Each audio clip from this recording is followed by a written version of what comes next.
அனைவருக்கும் வணக்கம். இந்த படத்தில் இந்த வீடியோவில் நீங்கள் பார்க்குறது இலை மூலம் இனப்பெருக்கம் செய்கின்ற சதைகரைச்சான் தாவரத்தினுடைய கட்டமைப்பு.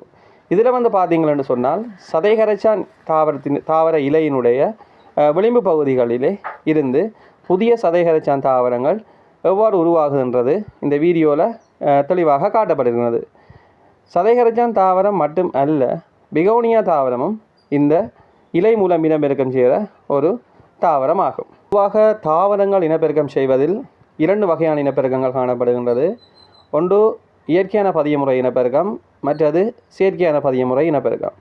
இந்த இயற்கையான பதியமுறை இனப்பெருக்கத்தில் தாவரங்கள் இனத்தை பெருக்கிக் கொள்வதற்காக பல இயற்கையான பதியமுறை இனப்பெருக்க கட்டமைப்புகளை கொண்டிருக்குது.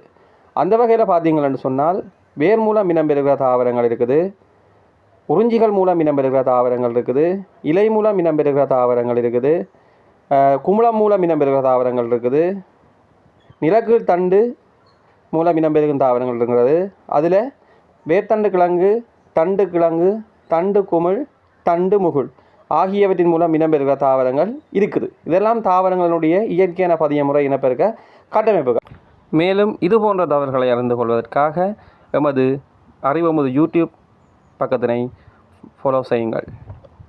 நன்றி.